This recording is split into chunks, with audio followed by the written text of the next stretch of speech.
Well, greetings and salutations, everybody. Welcome to my YouTube channel. My name is John Campea, and this is a companion video. What are companion videos? Well, I'm awfully glad that you asked. See, every day on the John Campea Show, Monday through Friday, we take the second half of the show, take your live comments and questions that you guys send in via the tip link. However, we normally don't have enough time to get through all the live questions, so we gather those up and we address them here on companion videos. Now, of course, we are a bit behind, because on Friday, our show got cut well short because the internet went out in our neighborhood just as we were really getting going into the live questions. And then, of course, we didn't have a show on Monday. That's when I'm recording this right now, kind of observing the holiday and taking advantage of that.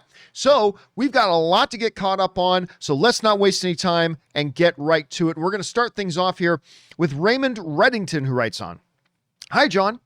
I would like to follow up on when I messaged you to say that I was going to go see F9 and 4DX. Yeah, a lot of people were writing me about the 4DX theaters. I've never been to them, but I want to try that out sometime. Anyway, I saw it Sunday night and I absolutely loved it. Well, good for you. I thought it was absolute total garbage, but I'm glad. I want people to love every movie they see, even the movies I don't like, so I'm glad you had a good time. Anyway, could the story have been better? Yes, but you aren't watching a Fast and the Furious film because you want a good story. You're watching it because you want some good action. Well, okay, let me pause there for a second and say this. That is too often used as an excuse for bad filmmaking. Now, yes, you can have good, fun, exciting movies that aren't very good with the story, and you go, hey, you're not trying to be Shakespeare. But see, this didn't have good action. Good action excites you, it thrills you, it immerses you. And if that did that for you, awesome. For me, it was complete just garbage visual noise, because action isn't exciting when there's no stakes, there's no effects, and there's no plausibility to it. Like, I might as well be watching Roadrunner and Coyote. Like, there's no stakes involved. Like, literally, you can have people surrounded by machine gun fire, they're never going to get touched. You can have people doing the most absurd things that have no possibility of being real. You can literally have Dominic Toretto being jumped on by 30 soldiers and he wins the fight. And even if he starts to lose, he can literally pull a concrete structure down single-handedly by himself by chains and then survive it. When there's no stakes and there's no possibility of failure and there's nothing that can go possibly wrong, there's no excitement. And if there's no excitement, the action is not good. Now, again, if you had that experience, awesome. But for me, it completely takes away any of that. And why in other Fast and the Furious movies, just the fact that they had the slightest tiny little hint of plausibility got me invested in it. But in this one, I just found it to be total trash, but I'm glad you liked it. Anyway, and I think it absolutely delivered. I disagree. I love the Edinburgh scene where Dom and Jacob were fighting all over the city. I did not, but I'm glad you did. Anyway, the 4DX experience for the film was fantastic. I've never been to 4DX, but I always thought that is the kind of movie you'd want to see in 4DX, with that sort of action kind of film. It seems to me like that would be the one that you'd want to see there. Anyway, it made you feel like you were right in the film. You're right in the film and the scene when Ludacris and Tyrese go somewhere together. Don't even get me started on that. In the third act of the film was brilliant. It felt like a roller coaster. I would recommend 4DX for everyone who is going to see the film with lots of car chases like Fast and the Furious. I have been to 4DX to see Age of Ultron and Birds of Prey, and I personally didn't think it was any good in those films. I much prefer IMAX. Even though you hate the film, I would recommend seeing in 4DX. Now, a bad movie is a bad movie no matter what screen you put it on. I think it may make you enjoy it a bit more. No, it won't. But I think it's worth it just for the experience. Love the show and everything you, Rob, Aaron, and Kimberly do. By the way, seeing Black Widow in IMAX a week on Sunday. So excited. No, listen. And again, despite how much I drone on about how absolutely terrible and pathetic garbage F9 is, and that's coming from a fan of Fast and the Furious 4, 5, 6, 7, and 8, it's all subjective, and the important thing is, did you have a good experience? And if you going to that theater enhance that experience, all the better. All the better. Like I said, even after I saw Fast 9 and saw what a completely horrendous crime against humanity and filmmaking that it is, I remember thinking, with the way people describe the 4DX cinemas, this feels like a movie you'd want to see in that. Whether you like the movie or not, and I clearly don't, but it seems like that's the kind of experience. So I'm glad that you had a good time, number one. I'm glad that 4DX cinema enhanced your experience for you. And I'm glad that even if I don't agree, I'm glad that you shared your experience. So thank you for that, Raymond Reddington. I appreciate that. All right, next up. Raymond Reddington also writes, "Hey, John and Rob, thinking of buying some hot toys as they look cool, but they are so bloody expensive. That is why I only have 4. Of all the years that I've admired and loved and talked about hot toys, I only own 4 of them. Specifically because of that. They are so bloody expensive. I'm not saying they're not worth it. I'm just saying they're expensive. Anyway, thinking of buying 2 a year. I make 1,256 pounds a month. I don't know what that translates into. How many of them would you suggest I get per year with the money I earn? I cannot answer that question. That is not my place to answer that question at all. Listen, different people have different vices. I did found out that the average American spends about $300 a month on alcohol. I don't drink. So if the average American spends $300 a month on alcohol and I don't drink, is it then unreasonable for somebody like me to spend $300 a month on a hot toy? Maybe not. But again, that's for you to decide. You spend your money on the things that are important to you. And if after you take care of all of your expenses and your living expenses and your needs, if you still have enough money left over per month, we call that disposable income. And whatever you want to spend your disposable income is up to you. All right, I cannot even begin to suggest to you whether you should buy 1 or 2 or 3 a month. That is not my purview. But again, take all the money you make, take all of your required expenses, and what you're left over with is your disposable income. And if you're okay with buying 1 or 2, and that means you can't go out any night that week, but that's what's important to you, then, hey, if it's your expendable income, you go and spend it on whatever you like, my friend. All right, next up. Let's see. Marie Seifring writes, John, what is your take on the Good, the Bart, and the Loki arrival? John? Hold on a second. What is your take on the Good, the Bart, and the Loki? A short arriving on Disney Plus July 7th. Apparently, Tom Hiddleston will voice Loki in his first appearance on The Simpsons. I have no thoughts or opinions on it because obviously I haven't watched it. The concept is neat, but listen, The Simpsons has been around a long time, right? And they've done tons of quick little gimmick things like this, and quite often they work out to be great. So I'm sure this will be fun. Obviously, this is a byproduct of the fact that Disney now owns The Simpsons, so I'm sure that has something to do with it. But I mean, I'll look forward to watching it when it comes out. I think they're short. The last Simpsons short they did where Maggie goes to the amusement park, that was brilliant. That was fantastic. So I'll look forward to it, but other than that, I don't really have many thoughts on it, other than the fact that, oh, that's neat. So we'll see how it turns out. All right, thanks for that, Marie. Next up, BK Dan writes, John, someone wrote in and asked about why others who were at Collider weren't as successful. You were saying that it's your talent to recognize talent in others. All I heard was, it's not my kung fu in regards to not being good at trailer reactions.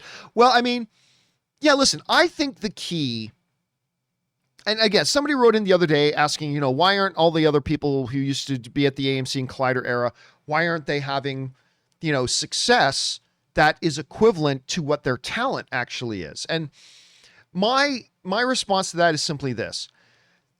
I think you're seeing a bunch of people from that era not having success that I believe equates to the real talent they actually possess, is mainly because they don't know how to utilize the talent they have. And I honestly think amongst all the weaknesses that I have, 1 or 2 of my strengths lies in identifying talented people and also being able to identify how to best leverage their talent. One of the main jobs of leadership is to put people in a position where they can succeed. Try not to put them in positions that they won't succeed. Put them in positions that they can succeed. And that's really been a big belief of mine. And I've watched some people from who I used to work with, whatever, doing some things online. And I sometimes just think they shouldn't be doing that. They should be doing this other thing because that plays more into the talents and the gifts they have. And I think they would explode if they do, but it's not my place. It's not my place to talk about that. And look, the key thing is, as long as everybody out there is doing something that they enjoy doing and they're having a good time, that's all that matters. That's really all that matters. And yes, just like me, trailer reactions aren't bad. It's just that that's not where my talents are. I'm not good at trailer reactions for various reasons. So I don't do trailer reactions, even though I know I could probably get 100,000 views per video if I did trailer reactions, but I'm not good at it. So I'm going to do the things that I think I'm good at, and I'm going to try to avoid the things that I'm not so good at. It's just, try to put myself in the best position that I can to succeed. Anyway, thanks for that, BK. Next up, Willow writes, the first time I saw Hamilton on Disney Plus, I enjoyed it, but also thought it was overrated. Then earlier this month, I listened to the soundtrack again on YouTube, and now I'm hooked. What are some of your favorite songs other than the King George number? The King George number is one of my favorite. All of my favorite live musical stuff is from Les Mis. Les Mis is the greatest, I think, the greatest live show ever made. But yeah, the King George song, that's one of my all-time favorites. I'll kill all your friends and family to remind you of my love. Yeah, da da da da. I could sing that song all day. And but I had the advantage of the first time I saw Hamilton was not on Disney Plus. I actually saw Hamilton at the Pantages in Los Angeles with the live production, and it's unbelievable. A couple of my favorite numbers from that are, number one is not giving away my shot, which is great. Just like my country, I'm young, scrappy, and hungry, and I'm not giving away my shot. I love that song. The Sisters song, Greatest City in the World. I love the George Washington song about we're going to show them how to say goodbye, which to me is incredibly powerful. Also about, not just about the individual of Washington, but also about the principles of how democracy should work. And him singing a song about showing them grace and how to leave, how to say goodbye, how to walk away from power. I just thought that was powerful and moving. And yeah, so those are some of my favorites from Hamilton at any rate. Thanks for asking, Willow. Next up, Christian DeHoy writes, hey, John, love the show. Thank you so much, Christian. What if Ms. Minutes is somehow behind the whole AI gone crazy, a la Skynet? Also, does the fact that there is a Loki seemingly holding Mjolnir mean that Loki can be worthy? Well, listen, first of all, Ms. Minutes, there's no connection to Ms. Minutes. I don't even think we're going to see her for the rest of the series, to be honest with you. Also, here's the thing. We as fans, I'm guilty of this too, we get into the habit of overreaching in theorizing on barely any scraps of information. We don't even know what we were looking at. Like in that post-credit scene in the last episode of Loki, we don't even know for sure what we were looking at. It was a quick 20 to 30 second clip. We saw the Loki variants even less than that. We don't know that was it was a hammer.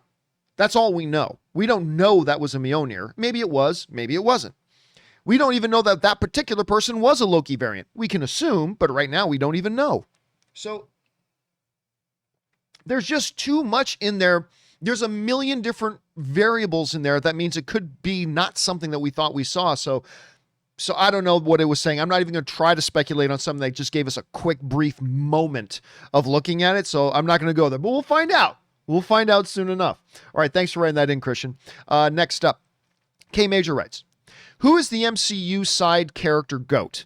Mobius, Jimmy Woo, Wong, Luis, Darcy, Happy, Ned from Spider-Man, or Coulson. Coulson is still a side character because his Agents of S.H.I.E.L.D. doesn't exist in the MCU. The field is open. Well, listen, I love Clark Gregg and Agent Coulson. And I have liked him in the Marvel movies very much. But let's face it, you wouldn't have him on that list if it wasn't for the fact that he also had Agents of S.H.I.E.L.D., a show I did not like, but I always liked Clark Gregg. So I would say no, Coulson's out. I do love Ned, Jacob Bartolone, who plays Ned. He's great. Mobius has been awesome so far. Jimmy Woo, it was so great to see him pop up in WandaVision. Darcy is great. I still want the Darcy and Agent Woo MCU X-Files show. I want that badly. I think that would be great. Happy is like the original MCU side character. But to me, it's got to be Luis. It's got to be Luis. All those side characters are great, but none of them light up the screen as when Michael Pena is on screen as Luis. He lights up the screen. Not even when he's doing his recap stories. Okay, so there's a guy, blah, blah. Not even when he's doing that. Just in everything he does as that character, when Michael Pena is on screen as Luis, he lights up the screen. So I'm going to go for Luis in that one. That's me. All right, next up. Sam Fisher writes, 1 of 3. Hey, John and Rob. And obviously Rob's not here today. Billy Boyd, Dominic Monaghan, Pippin, and Mary were on Colbert the other day, and he asked them their thoughts on the Lord of the Rings Amazon show, and if they put stuff like nudity in it, make it more Games of Thrones-like. By the way, can I just say, whenever the issue of possible nudity being in Lord of the Rings, I don't know why everybody rushes to say, oh, they're trying to make it more Game of Thrones-like. I'm sorry, did I miss something? Was Game of Thrones the first show and only TV show ever to have nudity in it? I mean, obviously not. Like these HBO shows and things, they have been putting nudity and sex and things like that in their shows forever. I don't know why everybody just goes, oh, it's trying to be Lord of the Rings. Because of nudity? Because of nudity. That show has a guy with a beard. Game of Thrones had a guy with a beard. They're trying to be I just don't know why everybody's right. There's been many shows. A plethora even.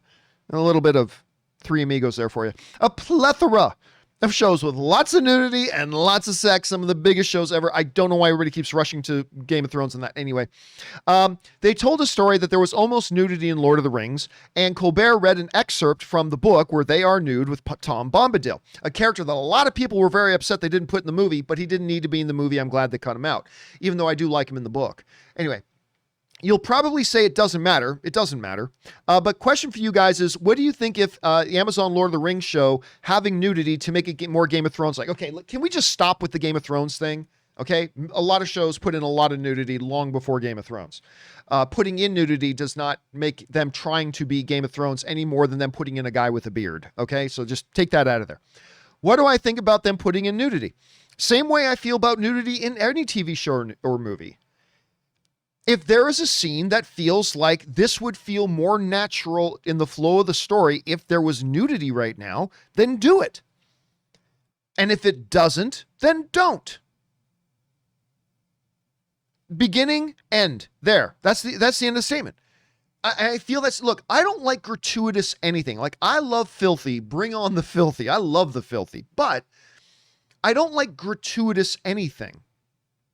I don't like gratuitous swearing. And by gratuitous, I mean, different people can mean different things by it. For me, it means like, it's just being forced in there. It didn't naturally fit in with what's going on. That guy just said fuck for the sake of saying fuck, just to try to be shocking, but it didn't actually fit in the scene. It doesn't feel like that's what that character would say or whatever. Then I don't like it. Nudity or sex is the same thing to me. I love nudity and sex, but I mean, if it didn't feel like, it's like, okay, they just put it in there for the sake of putting it in there. But if it's in line with the tone of the show, and if there's a narrative going on where it feels like, hey, if this was happening here, these characters would be getting naked, then I'm all for it. Put it on screen. We're all adults. We're big boys and girls. We can deal with it. We can handle that.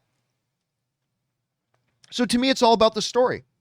And I can't help but laugh at anybody who feigns outrage. Oh, they might have nudity. Oh, precious me. Like, I just laugh at all this fake outrage over something that people haven't even seen yet. Right? Now, listen, if we watch a Lord of the Rings show and there's nudity in it and there was absolutely zero narrative sense for them being nudity in there, I'm not going to like the scene. I might still like the show. I might not, but then I'm not going to like the scene. It'll feel gratuitous to me. But if it does fit in the narrative, and these are only questions we can answer. So it's only asking, like, you might as well be asking me, John, there's this upcoming, Dune. Okay, so that Denis Villeneuve's Dune coming up. Yeah, they're saying in one of the scenes a guy's going to wear a purple shirt. What do you think about that? What do you think about a scene with a guy wearing a purple shirt? I don't know. If it seems like it's a character who would wear the color purple, then I'm all for it. I mean, again, nudity is a real thing. Everybody's naked sometimes. And if it makes it into the story because it fits with the story flow, fine. If they just throw it in there, so you know what we haven't had yet? Titties. We haven't had titties yet.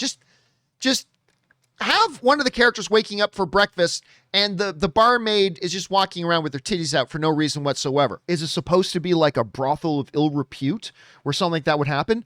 Nah, it's just like a regular little inn in the middle of town. Well, then that would be stupid. But if they go to like a place that is a place of ill repute in a town because they're trying to stay low and whatever. And if some of the bar wenches, as they call them, walk around with their titties out, okay, that's fine with me too, because that fits in the narrative. It all depends on what fits with the narrative, what flows with it. If it works, great. If it doesn't, fine. But we don't know until we start watching the show. So I don't get why anybody is getting so worked up defending it or getting so worked up with their fake outrage on either side. We haven't seen it yet. So I don't care.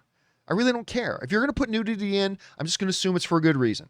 If you're going to put swearing in, I'm going to assume it's for the reason of the story and the characters, because that's what fit what they do. If you're going to put murders in it, I'm going to assume that's part of the story. So let's just see how it works out. All right, next up. Jason G writes, "Hey, John. In Loki, the connection/feelings it implied Loki had for Sylvie reminded me of my girlfriend who passed." Oh, I'm sorry to hear about that, man. It always felt like we were the boy-girl version of the other, so the logic in the show made me laugh and shed a tear at the same time. In Endgame, Steve seeing Peggy made me shed a tear, as did WandaVision. As a superhero movie geek, it's crazy how bonded to these stories and characters you can become, and how much they can mean as silly as they can be at times. Now, that is one of the benefits of a larger cinematic universe. One of the benefits of a larger cinematic universe is the fact that we spend multiple episodes, multiple movies, and multiple experiences with these characters. So we get to know them more. And the more we get to know them, the more we can empathize with them when special moments happen. Like, yeah, that moment that Steve sees Peggy. Come on, that was powerful. That was really powerful. And maybe it wouldn't have been as powerful if it was, say, a post-credit scene in the first Captain America movie. But we got to spend a lot more time with Steve. We got to see that he never really got connected with anybody else. I mean, he flirted around with his great niece that he never knew was his great niece. You know, there were some people wondering if him and Black Widow would ever get together. That never really happened. But we basically saw him go through all these things without that kind of connection. And then, because we always knew he had one true love. And then we got to see her again, and that was a benefit of the larger cinematic universe. We got to spend more time. Same thing with the WandaVision situation and things like that. So yeah, that is one of the really good special things about that, Jason. Good observation. All right, next up. Thor, but not complaining. I like that username. With Dune, we were just talking about that, just around the corner. Are you afraid that people will be comparing it to Star Wars and think it's a ripoff? No. Don't you just hate it when people rag on or make comparisons with something when they don't know the full picture? Thanks. Yeah, I'm not worried about that at all. But what you talked about does remind me of this. There was an online comic strip that I used to read all the time. This is years and years and years and years ago. It was called PvP, Player versus Player. If you've never read it, you should go look up the old stuff. I don't know. I don't even know if they still do it. I have no idea. I haven't read it in many years. I don't know why, because I always loved it. Anyway, there was this great episode, this great strip where, you know, the older geek and the younger geek are having this conversation, and they're talking about like Lord of the Rings movie, right? And the younger geek is like, man, they've got dwarves and elves and wizards and blah, blah. Lord of the Rings is just a big Dungeons and Dragons ripoff. Now, of course, the older geek is like, because the older geek knows Dungeons and Dragons or Lord of the Rings came first. Knows that came a long time before there was Dungeons and Dragons. But yes, that's a good situation like that. But no, I'm not worried that anybody's going to be making those comparisons with Star Wars or anything like that. I'm not worried about that at all. All right, next up. CC and more writes, 1 of 2. Hey, John. Loki spoilers for episode 4. I'm convinced now the TVA captured Pillboy from Good Place? From Jacksonville, Florida in the Good Place to be Fish Dude. Anyway, based on the post-credit, it seems to suggest a pre-existing multiverse. Again, don't read too much into a quick little post-credit scene that gave us no context or information whatsoever. Anyway, do you think it is a possible way to tie in the other Marvel properties like Agents of S.H.I.E.L.D., Netflix, or are they too closely associated with Ike Perlmutter for Kevin Feige to incorporate them on some less important capacity? Thanks. Listen, here's the thing. If Kevin Feige wanted to incorporate Agents of S.H.I.E.L.D., which he's already established is not a part of his MCU, or the Netflix shows, which he has also affirmed that's not part of his MCU, He doesn't need a Loki post-credit scene to set it up. He can come up with any reason in the world to do it. Any reason in the world at all to do it if he wanted to. He doesn't need something like that. But no, I think Kevin Feige has been very abundantly clear that anything that was Ike Perlmutter, he's already done several things in the shows that shows that the actual MCU is completely separate from Agents of S.H.I.E.L.D. No matter how much Agents of S.H.I.E.L.D. acted like it was in the MCU. Oh, listen to us mention Thor and Iron Man. Look, Lady Sif is here and blah, blah. So they did everything in their power to look like they were in the MCU, but the MCU always completely ignored them. And that's just the way Kevin Feige always managed it. So, no, I'm not expecting that is what Kevin Feige is doing at all. Now, does that mean sometime in the future Kevin Feige can't change his mind? He's a human being. Of course he can, but I really don't expect it. All right, thanks for that, CC. Next up, Dylan writes, "Hey, John. Just wondering if you've seen the GQ video of your boy, GSP, that's the great George St. Pierre, breaking down MMA scenes in different movies. I came across that on YouTube. Seems like that's something right up your alley. Love you guys." Yeah, I love George St. Pierre. He's my all-time #1 favorite mixed martial artist. He was just an artist in the cage, retired for a bunch of years, came out of retirement to fight the middleweight champion, beat the middleweight champion, became a 2-division champion. He, of course, retired as the welterweight champion. He then came out of retirement and won the middleweight championship. There's only a handful of guys to hold belts in 2 different weight divisions, and he was one of the original ones. Not the very first one to do it, but he was one of the first to do it. And I was dying for him to come out of retirement again and fight Khabib Nurmagomedov. Now, Khabib was going to win that fight. Make no mistake about it. The Eagle was going to win that fight. But to see that fight would have been a dream. Even a George St. Pierre north of 40. It would have been such a dream to see him fight the baddest man on the planet. In lightweight champion Khabib Nurmagomedov, who is I don't care. Any of you John Bones Jones, give me a break. Nobody on the planet was anywhere near as good as Khabib Nurmagomedov. Nobody was as good. Like John Bones Jones, he was really good. Don't get me wrong. He's really good. But like he lost fights that judges handed to him, like his fight against Dominic Reyes. Dominic Reyes won that fight. Okay, I'm sorry. Dominic Reyes won that fight. He eked out a couple of split decision wins. I mean, he won. That's the bottom line. But Khabib Nurmagomedov never lost a round. He was never in his career in trouble. I mean, there are 1 or 2 moments if you go really early in his career where he's in trouble once or twice, but he would then finish the fight. He never, very rarely did he go to the scorecards. And when he did go to the scorecards, it was never in question. Like it was usually just pure dominance. Or he would beat a guy to near death or choke them out or doing whatever it is he had to do. He would just wipe them out easily. There's no one came close to Khabib. And anybody who suggests John Bones Jones, give me a break. That's a joke. But anyway, so Khabib would have won that fight, but man, I would have liked to have seen that fight. That just would have been a dream. Would have been a dream to see that legend in GSP fighting Khabib. Would have been great, but never did happen. Never did happen. All right, next up. Alan Shorterer writes, "Hey, John, love the show. Thank you so much, Alan. I appreciate that. You said in the Loki spoiler discussion that if Sif had not been confirmed, that Sif has not been confirmed for Thor: Love and Thunder. However, Deadline reported that she was in it in December of 2020. Can't wait to see her in it." Yeah, so I had a bunch of people write to me to remind me of that. I had completely forgotten about that, to be honest with you. Because I saw Lady Sif show up in Loki. I'm like, oh man, now I just want to see her in Love and Thunder so bad, but there's been no mention of her being in it. But no, it turned out she was. As a matter of fact, we even talked about it in December. But, you know, we cover literally between the main topics and all the questions that come in, we literally talk about 40 to 60 topics a day, every day, 5 days a week.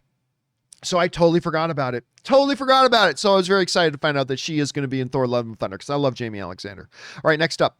Mark H. Choi writes, "Hey, John, the Loki theory. They are all variants. Doesn't sit right with me, especially, of course, that's the fact that the TVA is made up of all variants. Doesn't sit right with me, especially when you think of how old the sacred timeline is. Wouldn't many of them realize that a variant who was caught a while back is now working in such and such department? Well, maybe yes, maybe no. We simply don't know how they ran the TVA. It could be every once in a while, all their memories were completely reset, right? Because think about it. when a variant shows up, they have no memory of their past life. They just know, I've always been a part of the TVA. That's been programmed into their heads. So what's to say, again, that when that would happen, there was like a baseline reset on everybody in the TVA. I was like, okay, now you have all your memories, but you're going to remember Phil here. Phil has always been a part of our division, and Phil's always going to remember being a part of the division. So that's what I'm guessing they're going to say. Again, I don't know. We'll find out as there's only 2 episodes left, but right now that's kind of my operating assumption. That can easily change, but that's my operating assumption right now. Okay, next up, we've got Dangerous D who writes, should Warner Brothers / DC start their own DC studio, just like Marvel? You the success they have. Let me try this again. Should Warner Brothers / DC start their own DC studio, just like Marvel, you the success they have? Plus one person has the final say so which projects to make. What do you think? Keep the filthy rolling. Okay, so number one, it's important to understand that Warner Brothers has a brand new owner. I mean, it's not all signed and finalized yet, but Warner Brothers has a new owner, Discovery. Discovery Plus now owns Warner Brothers. At least they will once all the technicalities and paperwork and government clearances happen. Discovery Plus is now the new owners of Warner Brothers, and that includes DC. Should they just create their own DC film division? I believe they should. But also keep this in mind. Even Marvel doesn't have one guy with final say on everything. A lot of people assume Kevin Feige has untethered, unlimited power when it comes to all things Marvel. He doesn't, and he never did. Now, things are changed. They have new leadership changes going on there. But for this whole time, he's always had to get the sign-off and approval of Alan Horn. Now, of course, Alan Horn, who was, up until recently, the High Lord Guru of all things movies at Disney. He was the guy that people at Lucasfilm, Pixar, Disney Animation, Disney Pictures, and Marvel all reported to. He was ultimately in charge. He had to approve budgets. He had to approve a lot of things. Now, but of course, like a good leader, he gave them a lot of autonomy. And then he would just, hey, if this is what Kevin wants to do, I'll give it the check mark. So what they need to do, I think, is create their own division. I think they need to give DC its own film division. But even then, that will still be with, let's say they make it Kevin Tsujihara, I'm sorry. Why am I freezing on Walter Hamada? Sorry, Kevin Tsujihara was the former CEO of Disney, or of Warner Brothers. That didn't work out so well. But Walter Hamada, let's say for argument's sake, it's Walter Hamada. Even then, Walter Hamada is still going to have to answer to somebody, right? But I think it would give them more autonomy. I think it would give them a little bit more creative freedom. I think it could be a good move, but let's see how, and by the way, the CEO of Discovery, and I can't remember his name right now, but that is how he's known to run things. He sets people in charge of the individual branches of Discovery, whether it's TLC or HGTV or the Food Network or whatever, and he gives them a lot of autonomy to run those divisions. So I got to assume it would be the same thing, but we'll see if they want to keep Warner Brothers as just one package, or if they want to split off Warner Brothers as one thing and DC as another thing. We'll see how it goes. Whatever way they decide to do it, I'm sure they're going to make it work. All right, next up, we've got Luis Maya who writes, and he tips in like $20. Thank you, Luis, for tipping in that much and supporting our channel. I appreciate that very much, man. Hello, John. I love the idea that animals could also be variants. Well, we see Croaky, the crocodile Loki. Also, I believe Sylvie was arrested that late in childhood because she probably chose to join the Valkyrie around that time, and Lokis were destined to become villains. Well, here's the thing. The problem is deeper than that. Because again, if the main, and I've made this point before, but if the main timeline, the sacred timeline Loki is the Tom Hiddleston Loki, then the very fact that Sylvie was born female should have been the variation immediately. That's the variance. Because if Tom Hiddleston Loki is the sacred timeline Loki, then the very fact that this Loki was born female should have been the red flag immediately. And yes, Maybe there came a point that young Sylvie chose that she was going to be a hero and she was going to stand up for people and she was going to be, help the helpless and all that kind of stuff. That would be a variance also. But again, it has to address how come it wasn't a variance the moment she was born female. Now, maybe she was male and just decided because she is Loki to just become female at some point, and maybe that's what triggered the variant. I mean, I don't know. Still a lot of questions to answer about that. That could be one of the solutions. But again, even if that is what they're going to say in the show, they need to address the fact that she's female at all, because that in and of itself would be a variance from the Tom Hiddleston Loki. We'll see where they go with it, Luis. We'll see where they go. And thanks again, man, for tipping in like that and supporting our channel on that level. We really appreciate it. Okay, next up. All film is subjective. Truth. Writes in and tips in like $25. Thank you, man, for supporting our channel that level. And All Film is Subjective writes in, John, you once did a brilliant video about greatest trilogies and put Star Wars just ahead of Lord of the Rings. Yes. But what would you say was the greatest cinematic achievement in terms of beauty, awards, legacy? What would you have preferred to have directed? Easy, Star Wars. Why? Listen, as big as Lord of the Rings is, and it's amazing, and I love Lord of the Rings. Love it, love it, love it, love it, love it. Nothing, not the MCU, not the DCU, not James Bond, not Lord of the Rings, nothing has made the cultural impact that Star Wars has and has for over 40 years. I mean, nothing has come close to that. It's so saturated in our culture and in pop culture itself is Star Wars. So, I mean, obviously I'm a big Star Wars guy, but I mean, look, again, Lord of the Rings doesn't come close. James Bond doesn't come close. Star Trek doesn't come close. The MCU has not come close. The fact is that those like 3 movies are still revered, talked about, quoted. People who have never seen those movies can quote a lot of those movies, even if they'd never seen them. Can you say that about Iron Man 2 40 years from now? No way. No way.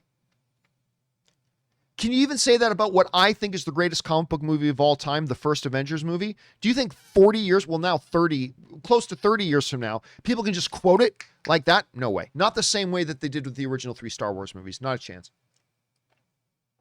So, to me, yeah, if I could say I directed any of them, first of all, I'm never be talented enough in my life to direct any of those movies, but if I did, I would go Star Wars for that reason and those reasons alone. That's my take on it at any rate. Thanks for the question, man. All right, next up. Connor M. writes, I still don't think we know why Sylvie is a variant. I think, well, obviously we don't know because they haven't told us yet. Well, we've got a lot of theories, but technically speaking, the show hasn't told us yet, and I'm sure they will pretty soon. Anyway, I think in the next couple of episodes, they will explain. Well, they better because there's only 2 episodes left. I think it's going to be a big plot point. I don't disagree. Whether it's because, again, the being born female, the choice to be heroic, a lot of other things people saying, I completely agree, Connor. It's going to be a major plot point. And again, they've only got 2 episodes left, so they better do it fast. All right, thanks for that, Connor. Next up, Alex Detman writes, hey, John, a little Christopher Nolan Batman trilogy fun fact. Did you know originally before Ledger's death, the villains in the final film were Adrian Brody as Riddler and Philip Seymour Hoffman as the Penguin, and my imagination went wild? That is actually not true. That's actually not true. There was a rumor that went around, and even at one point, Michael Caine himself, Michael Caine actually parroted it, only it wasn't, he didn't say Adrian Brody, Academy Award winner Adrian Brody. He said not Jim Carrey, he said Johnny Depp was going to be Riddler, and Philip Seymour Hoffman was going to be Penguin. And so, because Michael Caine said that too, the rumors had started before Michael Caine said it. He parroted it, and then it just ran wild. Turns out it was never true. Philip Seymour Hoffman was being interviewed sometime after that, and he just put that to rest. He goes, no, that's just simply not true. I was never even spoken to it about it. Never once in all of my life was that ever even remotely true. So that was never the case. But there are still people today who believe that was the case, but it was not. At least according to Philip Seymour Hoffman himself, that was never the case. All right, next up. Handsome Jabba writes, "Hey John, big fan of your show. Thank you so much. Two things. TVA captured Loki and Sylvie because they didn't know they weren't able to escape the Doom planet." Well, I brought that up myself the other day, so yes. Second, Loki is gender fluid based on his file, so Sylvie's variance could still be due to something else she did. It could be. Again, they have to explain that, though. They're going to have to explain that. Because technically speaking, if she was born female, that's it. That variance. However, maybe she was born male, but being Loki has the ability to say, hey, I'm going to be female, and became female. That's fine. That's fine.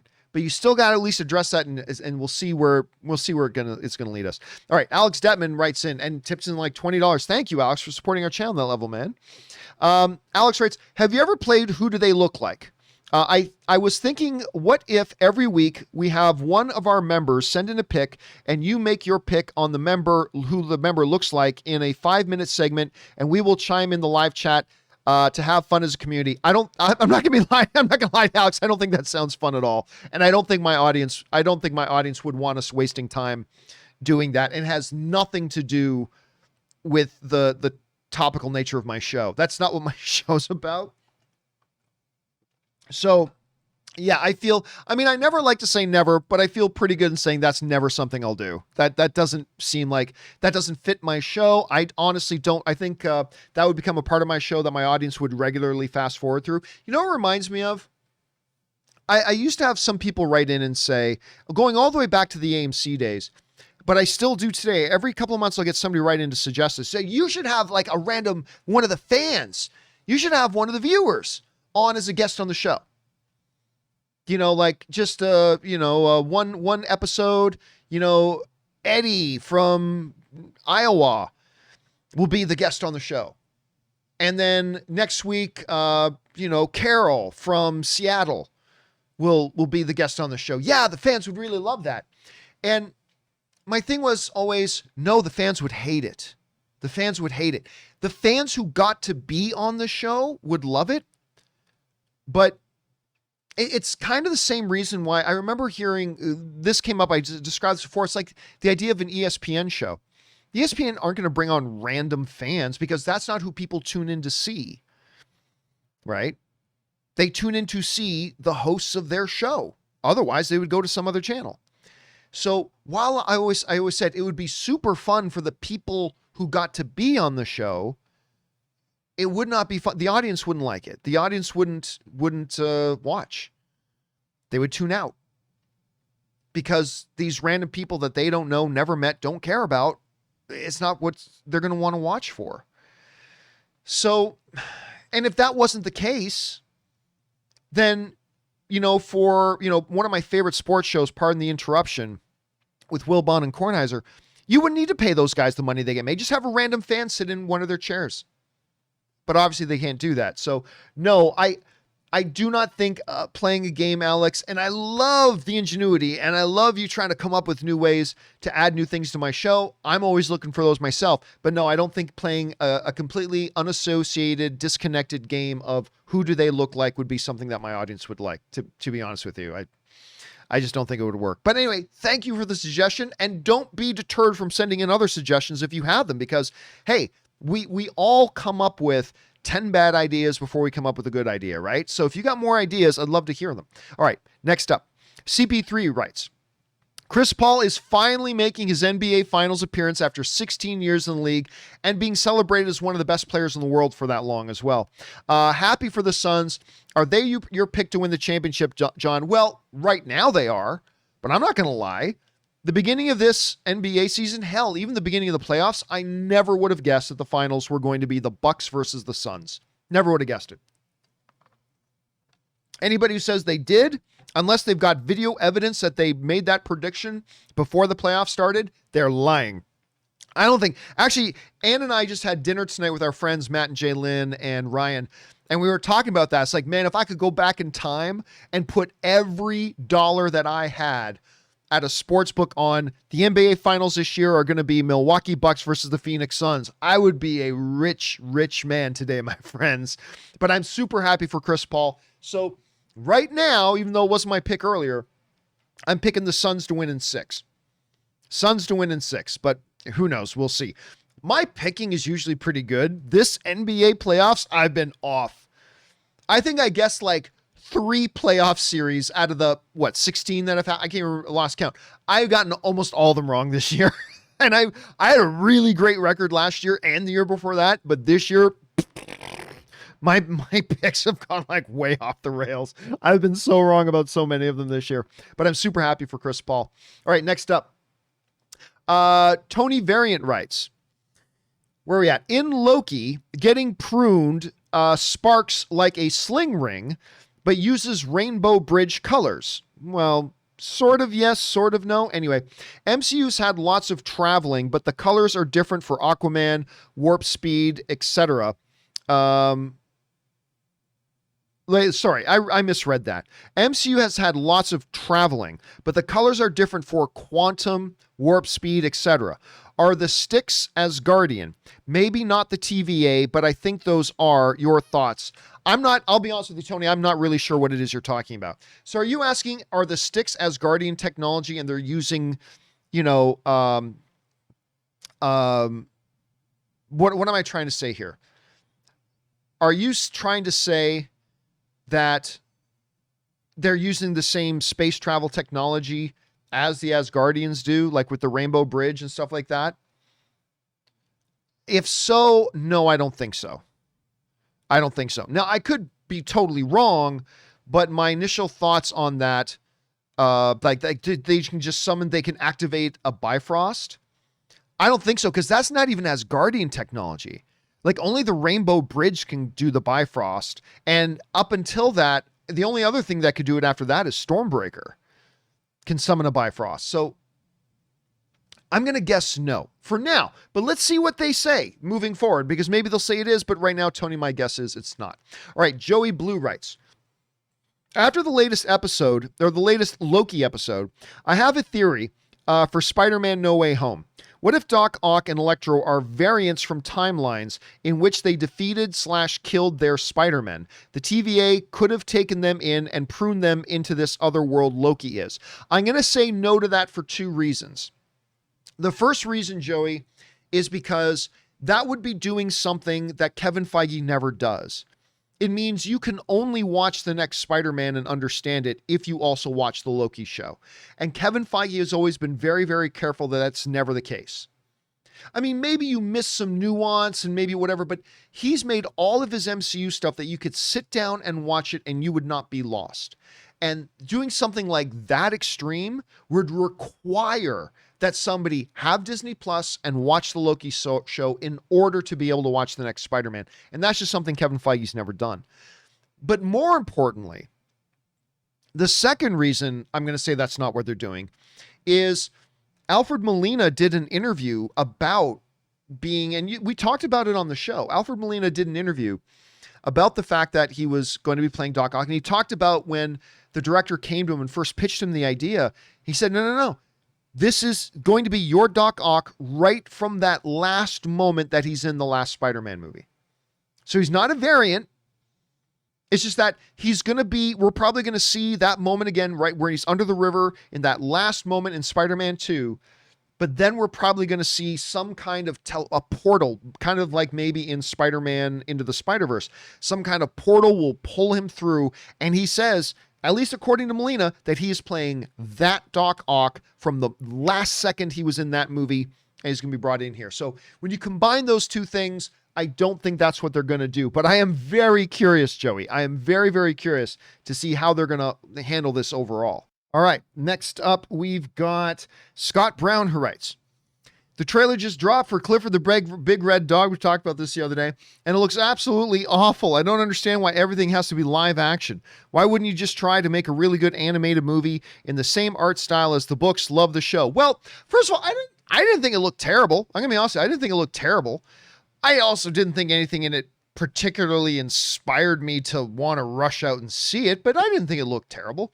But the idea of this is because you're trying something new that this character has never been done this way before.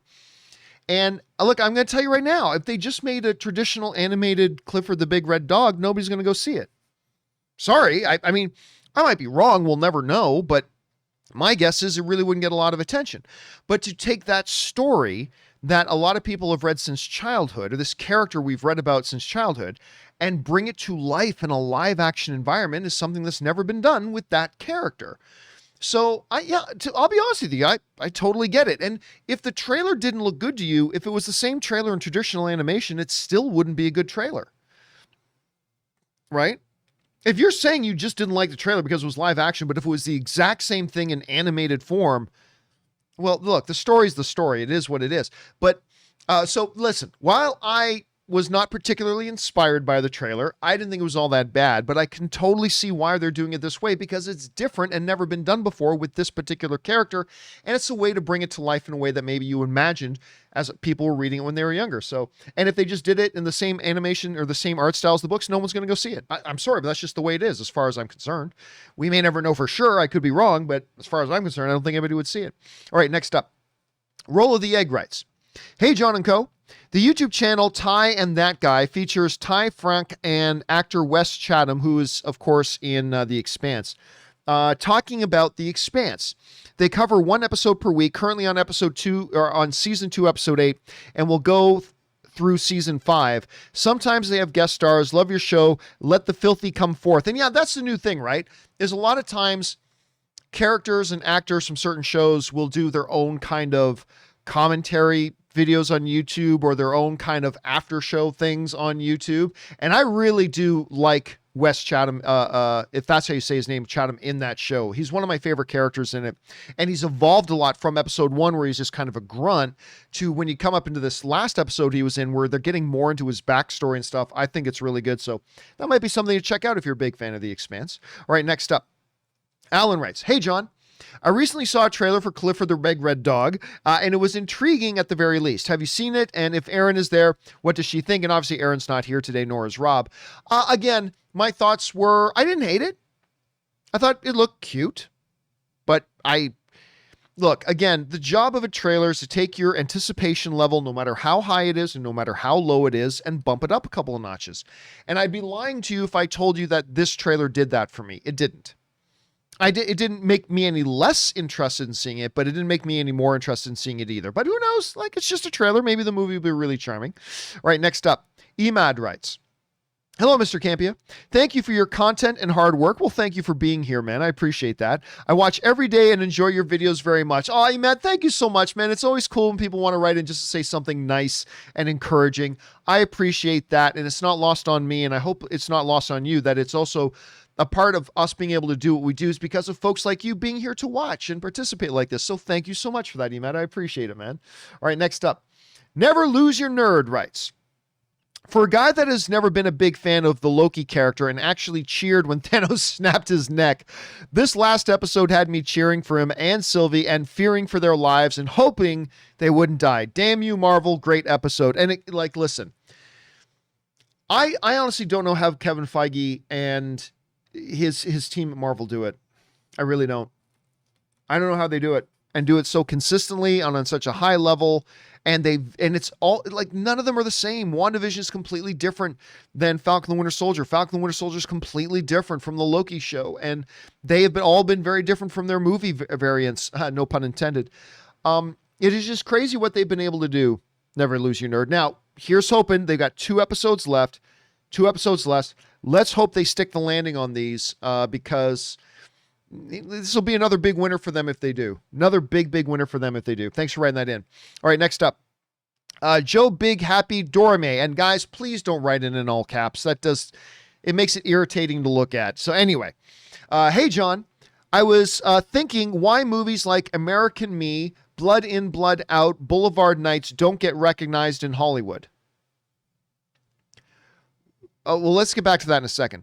"I know they're gangster movies, but even movies like The Godfather and Goodfellas, they get recognized in Hollywood. Thanks, and bring on the filthy." Well, okay, so the first question I got to ask, Joe, is when you say don't get recognized in Hollywood, what are you talking about? Like, does Hollywood put out a newsletter every week and say, "This week, ladies and gentlemen, we, the Hollywood, would like to recognize the following movies"? Like, what do you mean by they don't get recognized in Hollywood? What does that mean? And who is Hollywood? Who's this Hollywood you speak of? And what do they need to do to recognize it? Now, if you mean the audience, well, I think the audience doesn't recognize them because they're not all that good. Blood In, Blood Out, if I'm thinking of the right movie, if that's the one with Benjamin Bratt, it's all right, but it's not that good. The other one you mentioned, what's the other one you mentioned? Boulevard Nights. I have to admit, I'm not familiar with the movie. Not familiar with it. So why do I, as an audience person, not recognize a movie very much? Well, I don't even know what movie that is. So there's that. The last one, American Me, I'm assuming you're talking about the one with Admiral Adama himself, Edward James Olmos. Nice little movie, but it's a nice little movie. Yeah, people recognize Godfather and Goodfellas because these are all-time great movies. Blood In, Blood Out, American Me. I can't speak for Boulevard Nights because I've never seen Boulevard Nights, but they don't get talked about by the audience nearly as much. Again, I don't know what you mean by why doesn't Hollywood recognize? I don't know what that means, but why doesn't the audience recognize them? Well, because they're not as good. I mean, just because they're gangster movies like Goodfellas and Godfather does not mean they're on the same level as Godfather and Goodfellas. So, I mean, if you appreciate those movies more than most people, awesome. I've got a bunch of movies like that too that not a lot of people recognize, but I completely passionately love. And maybe these movies are those for you as well. But you got to recognize that the audience in general doesn't think they're on the same level. And I don't either, of films like all-time greats like Goodfellas and Godfather. So that's kind of my take on that. All right, next up, we've got James Argenta who writes, Tinfoil Hat Theory. The Flash movie will feature a cameo by Grant Gustin Flash. Well, that's a very popular theory. Most people are assuming that's going to happen. Possibly Benoist 2 with Supergirl in the movie. That I doubt. Anyway, when Ezra somehow ends up in Arrowverse, more likely the spoiler character with Keaton and Ezra could be a Robin Damian maybe. I doubt it. I don't think the audience cares that much about Robin, to be honest with you. So I'm not guessing that's it. I also do not think the Benoist Supergirl character is going to show up. The Grant Gustin Flash one, that's an obvious one because, Ezra Miller popped up in the TV show Flash. It only kind of makes sense if you're going to do a Flashpoint kind of story that at some point, even just like if it's for a moment, just like Ezra did in the Flash show, that Grant Gustin. Now, I'm not saying we know that that's going to happen. We don't. But most people, including me, are just kind of assuming that Grant Gustin will make a very short appearance in it. Whether that's true or not, we'll find out soon enough. But it's going to be. But no, do I think that hidden figure in those images is Robin? I don't think so. I don't know that it's not. I haven't had any insider tell me that it is or is not. So I may be right or might be wrong. I'm just speculating as a fan, just like anybody else. But my guess as a fan is that it's not Robin. I don't think that makes much sense. All right, next up. Lokiator writes, I recently watched Life of a King starring Cuba Gooding Jr. Man, he is underrated as an actor. Well, he's got an Academy Award, so I'm not sure he's that underrated. Anyway, setting aside all of his personal problems, he's been in some hard-hitting movies, A Few Good Men, Pearl Harbor, Radio, and my guilty pleasure, Rat Race. And you are leaving out the movie he actually won an Academy Award for, which is Jerry Maguire. Show me the money, right? Honestly,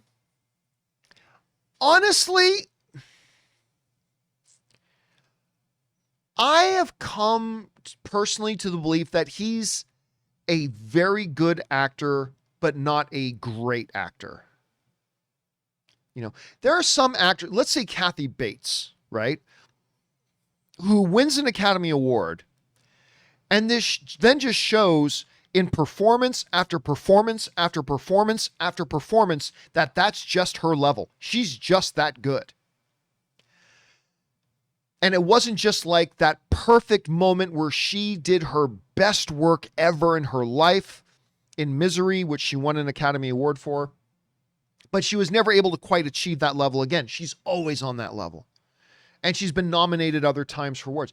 Cuba Gooding Jr., I think showed he had the potential, like his highest high point, he's great. In Jerry Maguire, he won an Academy Award for a reason. He was great in that. He was also very good in a lot of the other. I love Rat Race. It's a race. It's seriously one of my guilty pleasure movies. I love Rat Race. And obviously he had a smaller role in A Few Good Men and some other things like that. But he never showed me, as a random audience person, that he could ever be as good again as he was in Jerry Maguire. He's never showed me that he can be that good consistently. So, yeah, I like Cuba Gooding Jr. very much. I wish he appeared in more things, but do I think he is a great?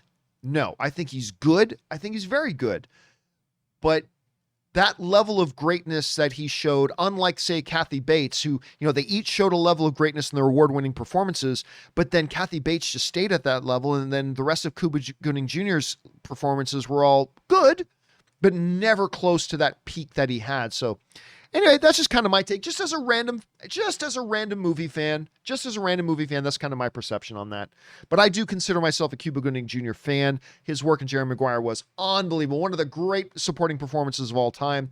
And certainly one of the great Oscar acceptance moments of all time was him winning that Academy Award. It was absolutely fantastic. All right, next up. Alokinator also writes, also, I think I enjoyed F9 more because my expectations were low. After hearing you and Rob talk about it, I went in there expecting a live action cartoon. It wasn't great, but it did the job, and the soldiers have the aim of a stormtrooper. It's worse than Stormtrooper, man. It's worse. But again, that's my take on the movie. The only thing that matters is when you go into the theater, because movies are experiential events. What experience did you get out of it? And if your experience was a good one, don't worry about what everybody else thinks. All that matters is what was your experience. And if you had a good time, then that's great. That's great. All right. Thanks for sharing that, man. All right. Next up, DJ Taterskins writes, John, thoughts? The Last Jedi. Any redeeming qualities you saw? I'm not going to lie. I like The Last Jedi. I think The Last Jedi is good. Now, I have my issues with it. I think there are some things that I had some real issues with, but overall, I like The Last Jedi. Anyway. I say it's a great movie. Doesn't fit all the corners of the trilogy. I needed Han and Luke interaction, but astral projection fight and Yoda teaching Luke. See you around, kid. Yeah, listen, I think Last Jedi is a good movie. I stand by that. It is a very divisive movie, though. There's no doubt it is a very divisive film. Now, I thought The Phantom Menace, I keep saying The Phantom Menace. I thought The Force Awakens was fantastic. I love The Force Awakens. It is my favorite Star Wars movie other than the original trilogy. So Star Wars, Empire, Return of the Jedi, untouchable.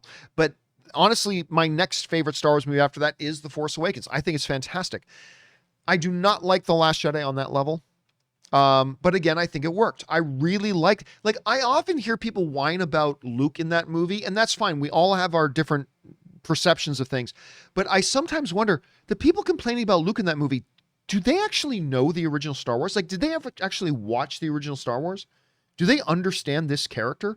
Because to me, where we find Luke and how Luke was conducting himself as a character in relation to what we know about the character and the circumstances he found himself in, I thought was very consistent. And whenever I hear people trying to make arguments against it, I just sit there and scratch my head and going, have you ever actually watched Star Wars? But anyway, that's just kind of my take. It's all subjective. It's all fine. But there were actual really big moments about the film that I did not like. The whole Casino Planet thing was a joke. And not just that there's a casino planet. I mean, everything that happened there was preposterous. Just utterly preposterous. The Benicio del Toro character was a complete waste. It's just a complete, utter waste. Right? The whole side mission that Finn found himself on was ridiculous. Now, granted, there were a lot of things I liked about the movie as well, and overall, I enjoy The Last Jedi. I think The Last Jedi is quite good, but I mean, then it went into the Rise of Skywalker, which I personally think is horrible. If you like the Rise of Skywalker, awesome. I thought the Rise of Skywalker was terrible. But yeah, it's funny how, listen, the lack of a plan really began to show in the new trilogy. The fact that they did not start off with a plan about here is where our 3 films are going to go. They just decided to wing it. So you had The Force Awakens, which I thought was great. You had The Last Jedi come down, but I still thought was good. And then you had The Rise of Skywalker. It just went on this downward trajectory right from the beginning. And that was, I completely attribute it to lack of planning. So that's kind of my take on it, DJ. All right, next up, we got Major Tom, who writes, "Hey, John, I use a 1 to 10 system when I review movies." That's most people do. Almost everybody does. I do not, at any rate. But it's there more for me than anyone else. I always put the score at the end of my review so people will read it. By the way, that doesn't work. People know if all they're looking for is a score, people know just to skip to the bottom. So putting your review number at the bottom does not trick people into reading it. Believe me, it doesn't work. Anyway, I always put the score at the end of my review so people read it, but I kept it there to remind me of how I initially felt about the movie. Here's the thing. A number doesn't tell you how you felt about the movie. Your review tells you how you felt about the movie. Anyway, decided to read the movie in case I decide to revisit the film later on down the road, which happens periodically. Sometimes I change my opinion changes, sometimes not. I use a scoring system to keep track of how I felt about movies. In the event my opinion does change, again, to me, putting a number at the end doesn't actually tell you how you felt about the movie. You talking about the movie tells you how you felt about the movie. Like if you gave a movie an 8 and then later on decide it's a 7, that doesn't actually tell you anything. What is it that changed? Did you feel that the subplot of the side characters was better than it was before? Did you feel that the portrayal of our main antagonist was worse than you initially thought? Did you think that the main storyline was more engaging than you originally gave it credit for? Did you think the use of humor in it maybe didn't hit as well as you thought maybe the first time you saw it? I mean, a number at the end of a review doesn't tell you any of those things. It doesn't tell you anything. And again, the bigger problem with the average film fan is everybody has different meanings to numbers. So you can say something's a 7 out of 10, that might mean something completely different to you than it does to another person. Anyway, again, I'm not trying to dissuade you from using a numerical system. That's what everybody does. So I'm not trying to dissuade you from doing that. I'm just saying a number at the end of a review does not tell you how you feel about a film. And even if that number changes, it doesn't tell you anything about why it changed. You know, that's why I think your words are your review, not the number you give it at the end. But that's just my take on it. That's just my personal take on it, Major Tom. You do you. Whatever works for you, that's what you should do. I'm just explaining why it doesn't work for me. That's all. All right, thanks for that, Major Tom. Next up, an anonymous viewer writes, "Hey, John. When you first started doing movie news, what got you in the zone? Any tips picked up to improve your craft? Big fan, stay awesome." I'll tell you one thing. It doesn't matter if you're doing phone reviews, laptop reviews, sneaker reviews, food reviews, whatever it is you like to talk about in your blog, podcast, or YouTube channel. The one bit of advice and direction I would always give people when they would start working with me, especially if they were on camera talent, is this. I know it feels weird and I know it feels awkward, but when you record a show, when you do a show, go and watch it 2 or 3 times. Go and watch it 2 or 3 times. And listen or watch yourself from the perspective of a viewer. I have done that for 15 years. Whether it meant rereading articles that I wrote, re-listening to podcasts that I did, or re-watching YouTube videos I do. Every time I do a podcast, a video, write an article, from time to time I still do that, I will go back and re-watch, re-listen, or reread it from the perspective of a fan. And you get to pick up on your own quirks, the things you do that work, the things you do that don't work, whatever. And too many people say, no, I never listen to myself or watch my own videos because I feel awkward. Okay, but then you're probably not going to improve as quickly or as much as you could if you do go back and review your own work. And that's the number one piece of advice that I give anybody in content creation. Anyway, I hope that helps, Anonymous. All right, next up. Frankie W. Gouge writes, the reason I use a Fire Stick, an Amazon Fire Stick, number one, like you said, they're faster. Number two, when I search on a Fire Stick, it searches every service, tells me what to subscribe to, watch it for free, or where it's free. Three, integrates with all my Amazon content better. So, Frankie, I agree. Now, what Frankie is talking about is the other day somebody wrote in a question and said, hey, John, you're always talking about Roku and Amazon Fire Stick. Most TVs these days come with smart TV functions, and they're all in there. And I said, yeah, but all the TVs I own in my house, this one right here, the one in my living room, the one in my bedroom, and the one that we use in my backyard, all of them are smart TVs, but all of them, I have either a Google Chromecast or Roku hooked up to it.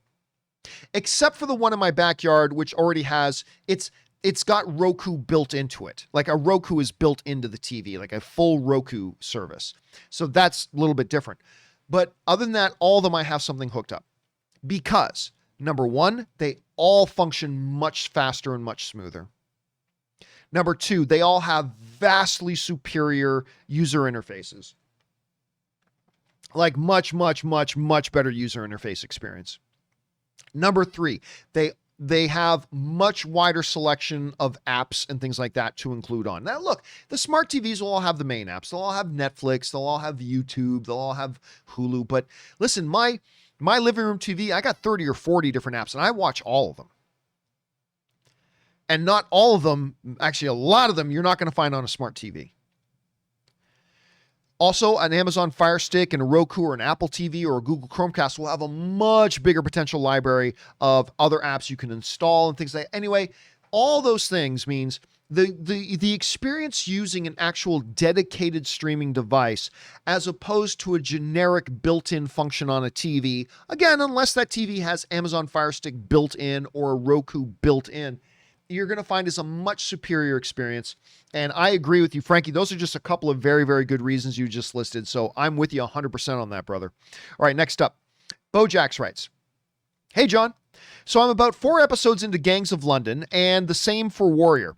As far as which has the best fight scenes, I'm still undecided. Oh, I'm not in the least. However, I do find the scenes in Gangs more visceral and brutal. Have you watched both, and what are your thoughts? Yeah, I am also about 4 episodes into Gangs of London. I started watching it because after I finally started watching Warrior on HBO, I binged all 2 seasons in 3 days. Got through all both seasons of Warrior in 3 days. Couldn't stop watching it. A bunch of people suggest I also try watching Gangs of London, and it's good. I'm liking it. To me, it's nowhere near as good as Warrior. Like I don't feel this impulsive need that I cannot stop watching. I have to watch the next episode right now. I'm enjoying it. I'm liking it. It gets a thumbs up from me, but I'm not liking it on a visceral level like I did with like I did with Warrior. Warrior to me was just a better experience. As far as the action scenes, to me, there's no question. Warrior's action is far superior to Gangs of London, in my opinion. And yeah, look, there's some very brutal, visceral violence in Gangs of London, like that one fight in particular between the dude when he goes in the abandoned apartment and he finds that with a kid who's tied up and the butcher dude cutting up the other body, and he gets in this big fight with the butcher dude and all. That's a brutal, brutal fight. It is. But the combat in Warrior is so top shelf. Like so ridiculously top shelf. To me, like I said, for my personal take, I think the action in that is far superior. But hey, it all depends on taste. But I am liking Gangs of London quite a bit. But Warrior is just on another level for me. All right, thanks for that, Bojax. Next up, Major Tom writes, also, as a side note for my 1 to 10 review scale, I only hand out 10 out of 10s for truly exceptional films like The Princess Bride, Empire Strikes Back, or The Godfather. While I don't think movies are ever perfect, those movies come really damn close. Yeah, listen, even when I did give scores to movies, which I don't do anymore, I think only about 6, 7, or 8 times in my entire career, I've lost track, but I think it's around 6, 7, or 8 times in my career that I ever gave anything 10 out of 10s. that was like once out of every 2 or 3 years, a movie would get a 10 out of 10. Too many people, like, again, we live in a 10 out of 10 or a 0 out of 10 society where almost everybody wants to give, if they like it, 10 out of 10, 10 out of 10. Didn't like it, 0 out of 10. It's a 0. It's a 0. Which, again, is another one of the reasons that I just stopped giving numerical scores to things. But yeah, I only gave out 10 out of 10s to a very, very small handful of movies. Very, very, and that's the way it should be. I think 10s should be extremely exclusive. Like, not even one a year should be handed out. But that's just kind of my take on it. Other people hand out 10s like they're candy on Halloween. All right, next up. Sam Weiser Gamgee writes, "Hey guys, I hate to show my age, but every time you mention Cheetah, I don't think Wonder Woman. I automatically think you're going to talk about the chimpanzee from the Johnny Weissmuller Tarzan movies. LOL, bring on the filthy." That's funny. That's predating me, man. That's predating me a bit. But listen, don't laugh. What were we just talking? I was just talking with somebody about this, that when I hear such and such, I don't even think about that thing. I think about this other thing. What was it we were talking about? Oh, damn it. I was just talking about Anne with something. And now I can't even remember what it was. But that's funny, Sam Weiser. Thanks for sharing that, dude. I appreciate that. Next up, Wes Maurer writes, 1 of 2. Hey, John and Rob. Obviously, Rob's not here right now. Okay, so now we know Michael Keaton is in a lot more of The Flash than we originally thought.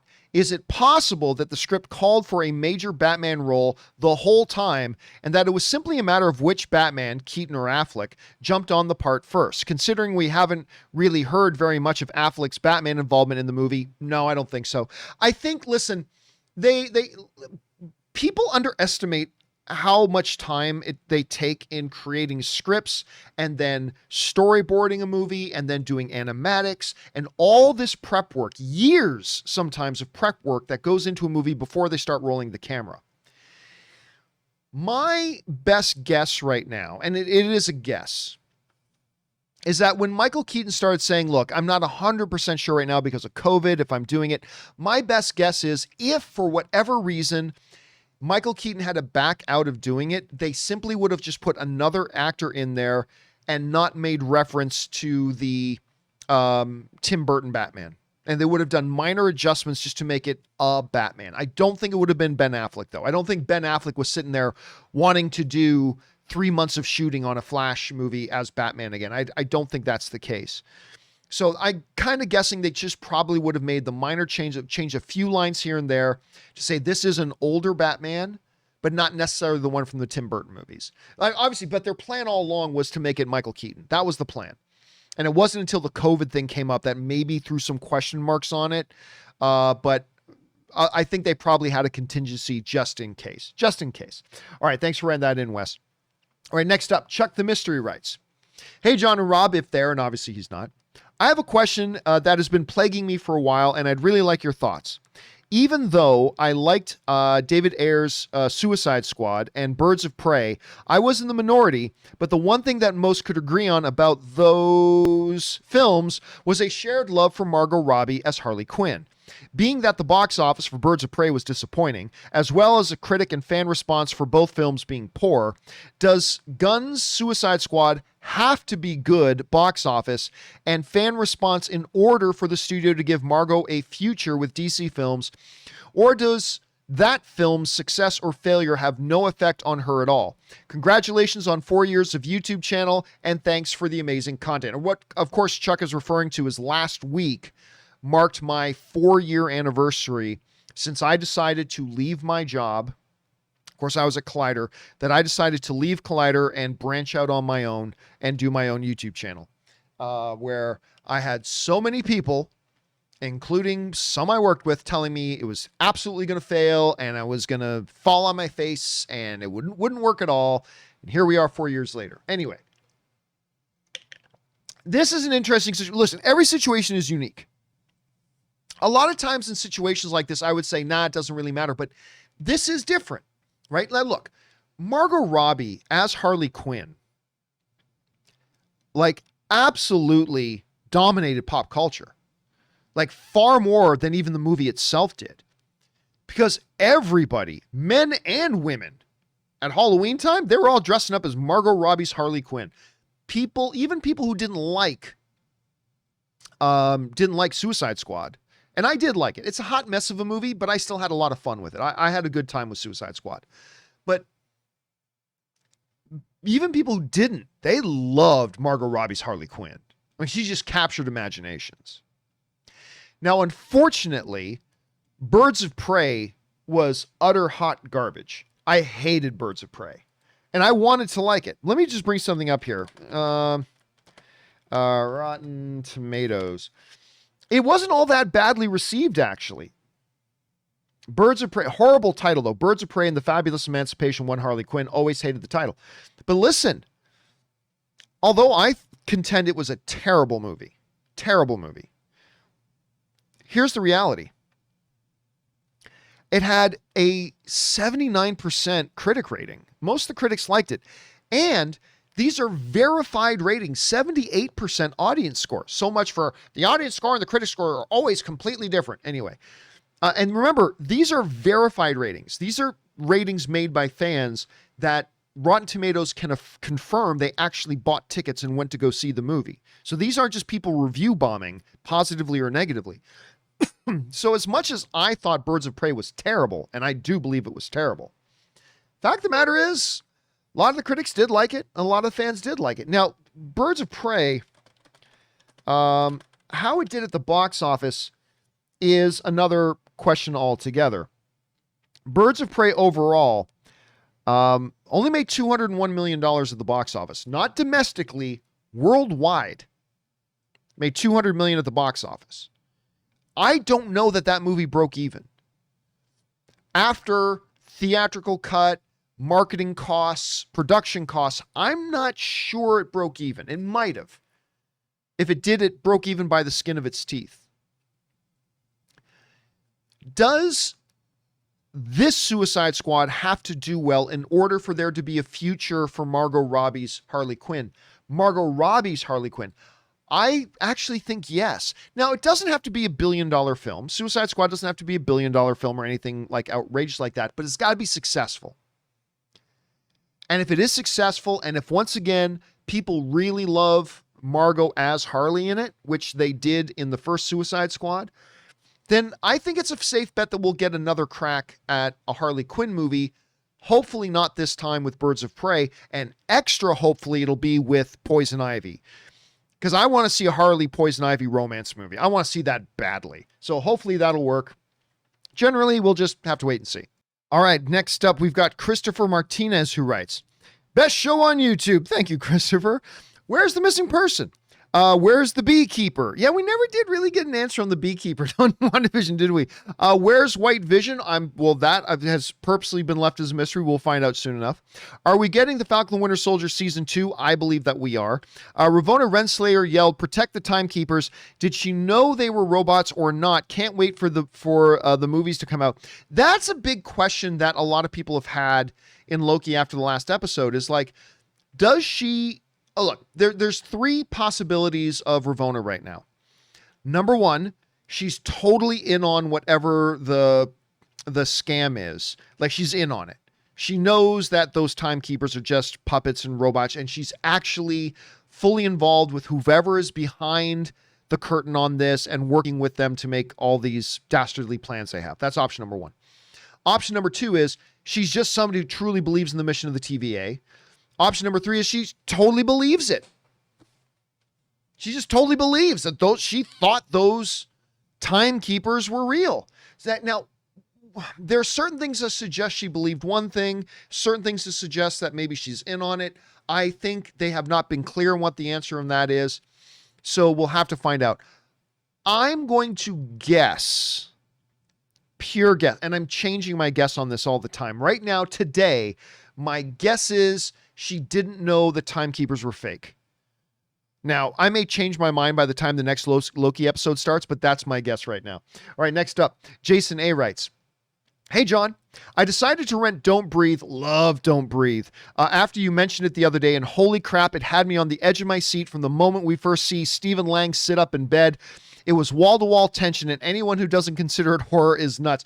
Yeah, I don't understand. Like, horror is not just supernatural. Like, I honestly don't understand the debate about whether or not Don't Breathe is horror. To me, it's clearly horror. It's clearly horror. But I mean, seriously, over the last couple of years, I have had some real debates with people who insist it is not a horror movie, it's a thriller.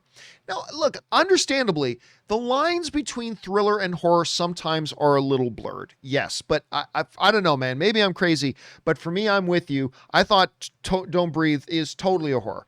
I think thriller applies to it as well, but I consider it a horror film. And anyway, however you label it, which isn't really all that important. The important thing is that you liked it and that you had a good time with it. I did too. Thanks for letting me know about that, Jason, because I liked it as well.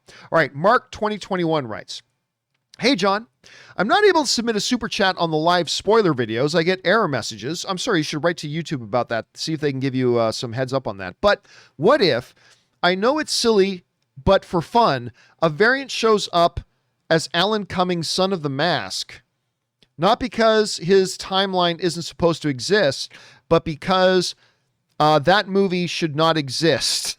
I get Son of the Mask should not exist. I see what you're saying. Horrible, but it would be funny if they gave a nod, just as a funny Easter egg from Son of the Mask. Well, first of all, there's no connection between, I mean, obviously the mask was supposed to have been made by Loki. Like, if you go back to the Jim Carrey movie, The Mask, which I love. Cameron Diaz, by the way, was so sexy in that. Anyway, you know, the whole mythology of The Mask is that it was created by Loki. So maybe there's a tie-in. But saying Alan Cummings and Son of the Mask is a variance because that movie was never supposed to happen. Because if you've never, you know, I bet a lot of you have never even heard of Son of the Mask that had Alan Cummings in it. And that's just as well.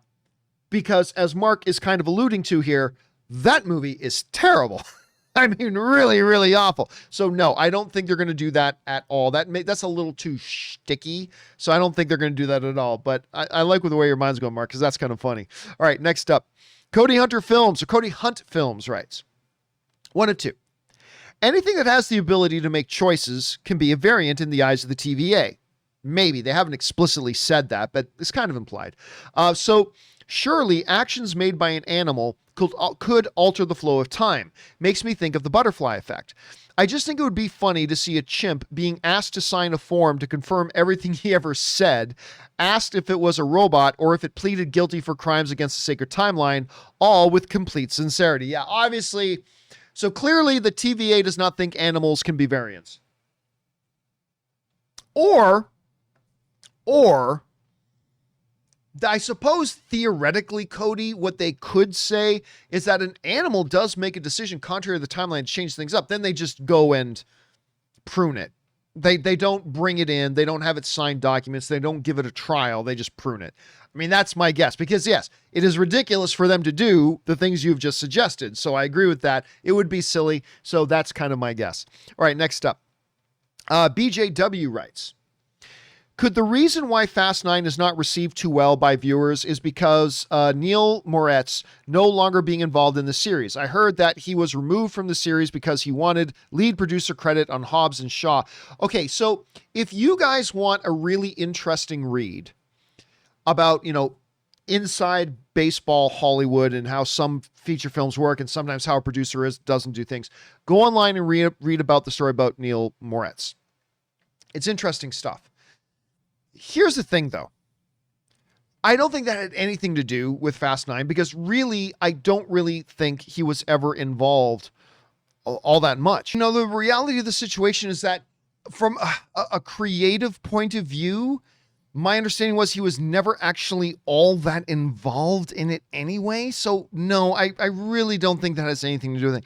I think the fact is that the F9 was the first one. I think it was Chris Morgan. I might be saying the wrong name, but like Morgan was the screenwriter for a lot of the big successful Fast and Furious films. And he was not the screenwriter on this one. I think if anything, that probably had the bigger impact, but you know, but yeah, really, I don't think Moritz's involvement really had anything to do with it. All right, next up. Thanos writes, how much credit do you give the Russo brothers versus Kevin Feige for Captain America, the Winter Soldier? All right. This is an interesting question that comes up more and more and more every time a Russo brothers headed or directed movie comes out.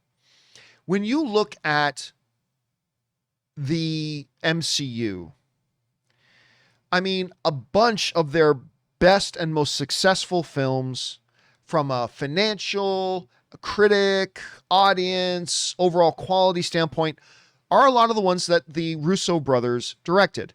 You're talking about Winter Soldier, Civil War, Infinity War, and Endgame. And obviously Endgame is the second biggest box office film of all time. It was the biggest, and then Avatar passed it, and then Endgame will get re-released at some point, and it'll take the number one spot again. Be that as it may. There are some people who feel like Winter Soldier is the greatest comic book film of all time. There are some people who feel like Civil War is the greatest comic book film of all time. There are some people who think Infinity War is the greatest comic book of all time. And then there are some people who feel like Endgame is the greatest comic book film of all time. Look, I say all that just to point out the fact that these are four extremely successful films and highlights of the MCU. So once the Russo brothers finished with the MCU and got Agbo, that's the name of their production company, up and running, where they, got a bunch of other films made, the question has become how much of that success that they had in the MCU was due to them directing and how much of it was due to Kevin Feige. Now, you got to understand, I absolutely love the Russo brothers. I think they are great. Not only are they wonderful at what they do in making those movies, they're just really great, fun dudes to be around. Actually, give me a second. All right, I just wanted to bring up this picture. That's why I took a moment there. But like they had come into my studio a number of times and they were always very generous with their time. I think 3 different occasions they would come in and do stuff with us whenever we asked them to come in. Wonderful, wonderful, wonderful guys, Joe and Anthony Russo, just top-notch people. When I would run into them at premieres, they'd say, "Hey, John," and they remember you, and they would take time and talk. They're just top-notch guys, and I am always cheering for them. That being said, I'm going to be honest.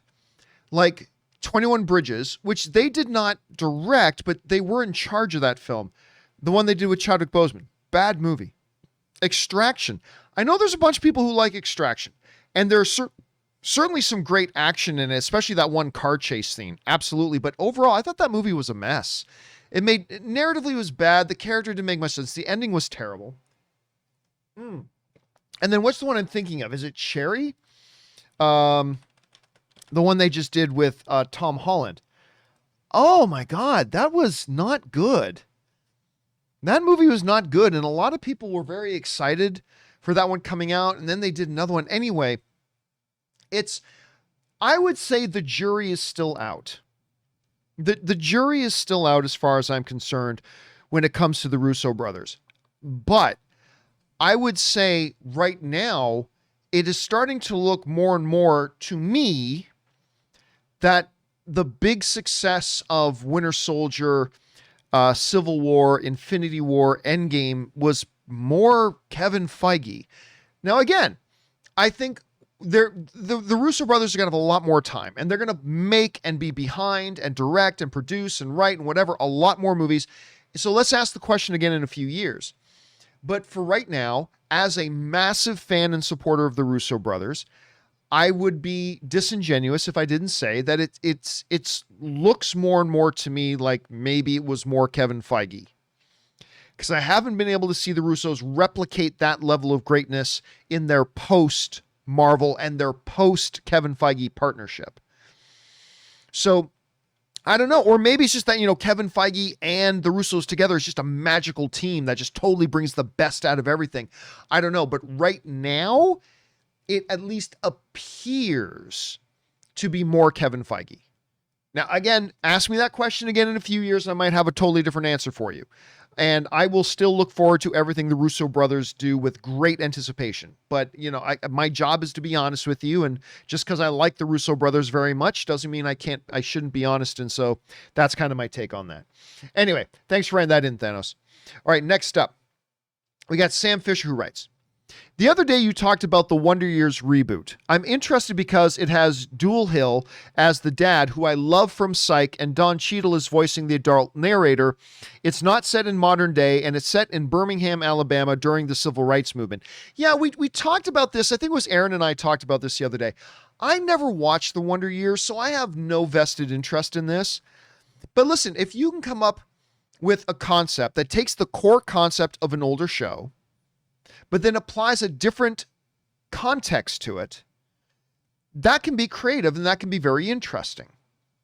So while other people have an issue of them redoing the Wonder Years, but with a different context, I actually think it can be a very positive thing. Doesn't mean the show's going to be any good, but again, I never watched the Wonder Years, so I don't care. I really don't care. This show can be the next Breaking Bad, or it can be the next Iron Fist. I really don't care. I have no dog in this hunt, as some people put it. But I still at least think it's an interesting idea, so we'll see where they go with that, Sam. All right, next up, we've got Harley Hoop, who writes, 1 of 3.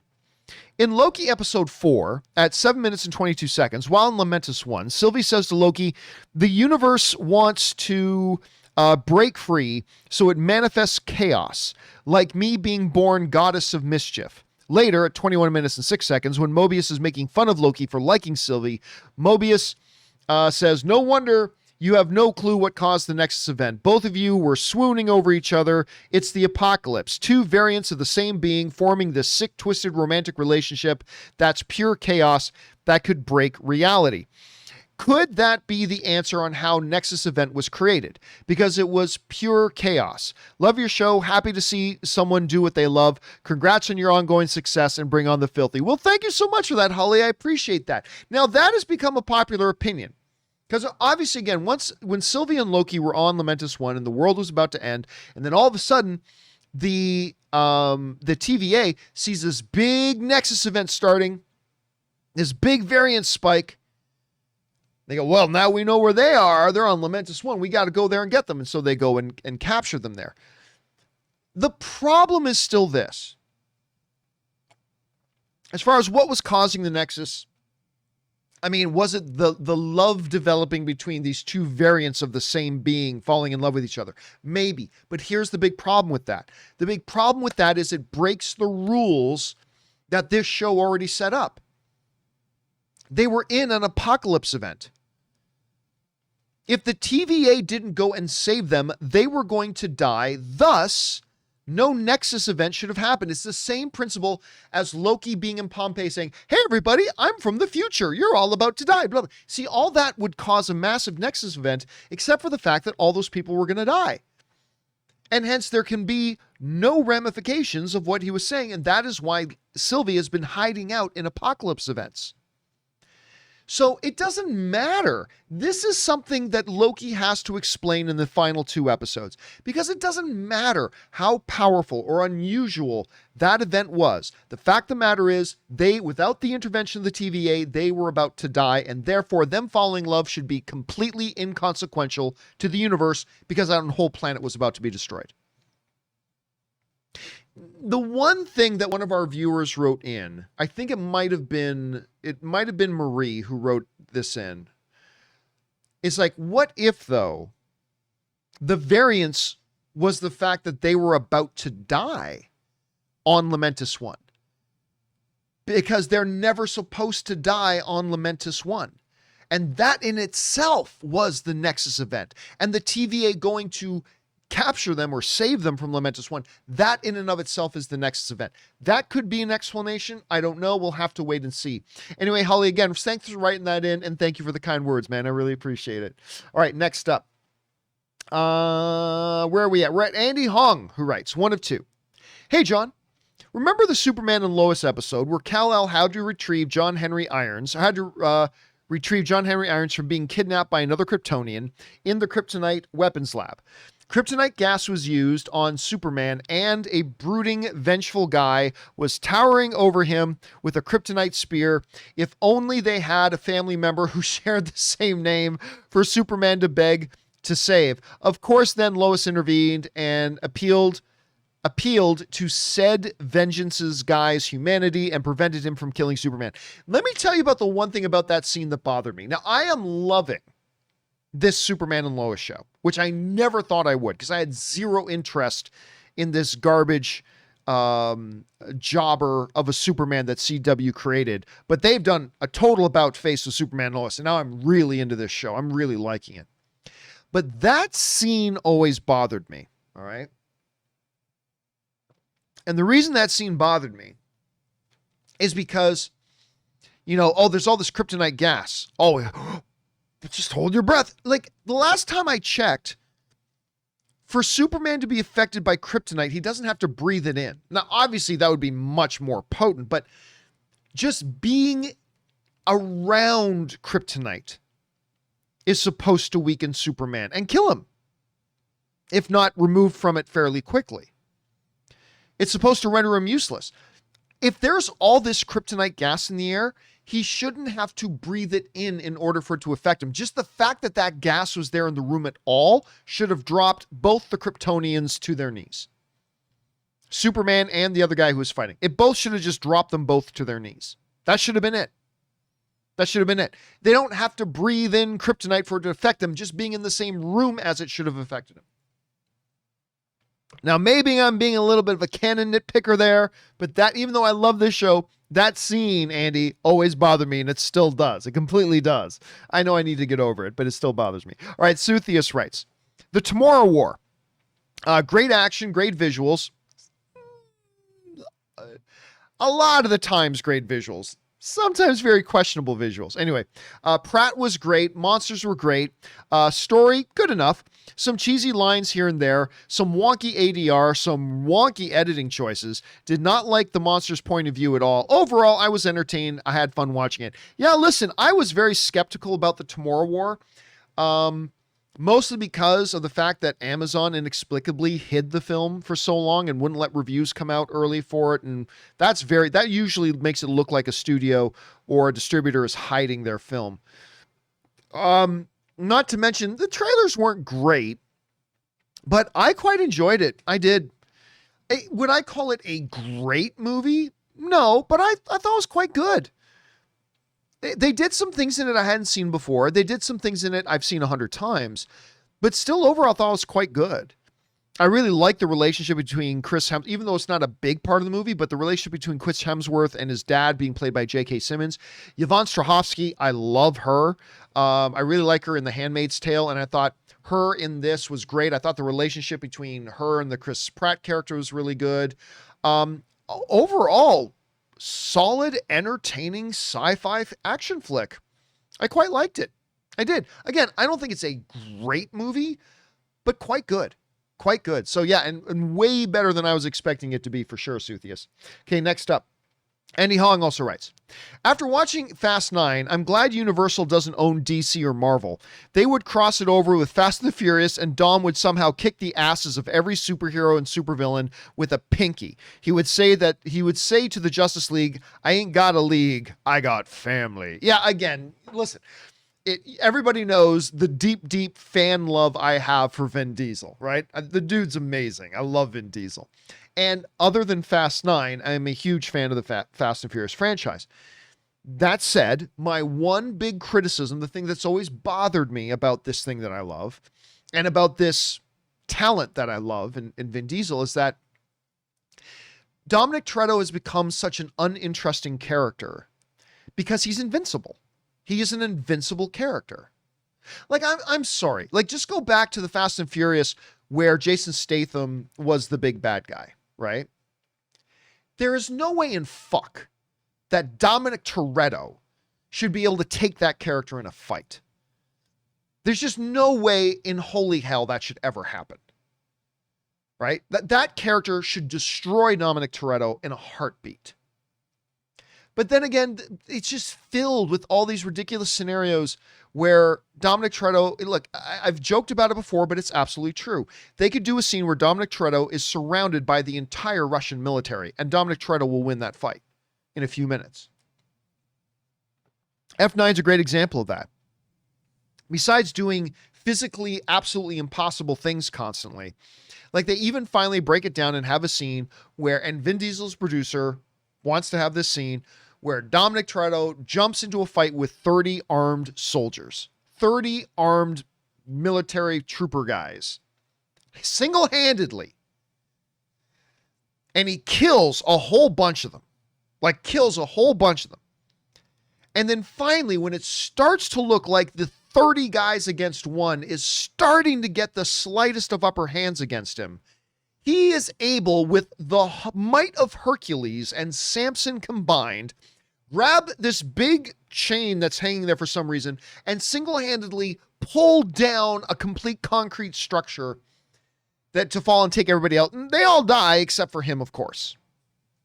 They make him invincible, which makes him an utterly uninteresting character. And it's frustrating. It's very, as a fan of the series and of him, that becomes frustrating after a while. Anyway, it's kind of me. All right, next up. Big Will writes, "Hey, John, keep up the great work." Thank you so much, Big Will. I appreciate that, man. My question is, do you think we'll ever get a proper ending to Terminator, the Sarah Connor Chronicles? No. I thought season 1 was great, but season 2 had its moments, but the cliffhanger at the end needs to be resolved. No, it doesn't need to be resolved. Like, no movie or TV show needs to be made. Not another Star Wars movie, not another MCU movie. They don't need to. It's whether the audience wants it. And unfortunately, the fact, look, you talk to a lot of Terminator fans. They'll all point to the Sarah Connor Chronicles. The Sarah Connor Chronicles with Lena Headey from Game of Thrones fame as being one of the best Terminator things ever made. The problem was it didn't have an audience. Not enough people watched it. Which is unfortunate because it was good, but nobody watched it. So you see, no movie or TV show needs to be made. They make them based on whether they think there's an audience there to watch it. And if the audience wants it, they give it. But if the audience wants it, they're going to watch it, and the audience didn't watch it. So, understanding that, I would say that unfortunately, no, the answer is no. I do not think we are going to get a conclusion to the Sarah Connor Chronicles. It's just not enough people watched it. They canceled it. And that's the end of the story, unfortunately. All right. You never, like, stranger things have happened. Stranger things have happened. It could, in some remote possibility, maybe happen, and I hope it does, but I really don't see it happening. All right. Big Will also writes, "Hey, John, I have a Star Wars question for you. Do you think we'll ever see a live-action series on Disney Plus of a young Mace Windu? No. And if so, who would cast in the lead role? I never do X actor and X role questions. Just so you know, I mention that often. I never do X actor and X role questions. My choice would be Michael B. Jordan or John David Washington. So you pick the two most popular, famous black actors in Hollywood. Anyway, so I'm just giving you shit, Big Will. I'm just giving you a hard time. Well, first of all, honestly, Michael B. Jordan and John David Washington are both brilliant. Neither of them are a good fit to play young Mace Windu. So just that. But I'm not going to get into the who I would cast because I don't do X actor and X role questions. Do I ever think they'll do it? No, I don't. Nor do I think they should.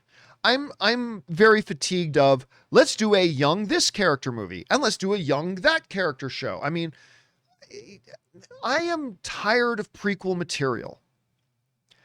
Like, Mandalorian is, even though it is technically prequel, it's all different characters that we have no idea what's really going to happen. It's a totally different context, so I'm good with that.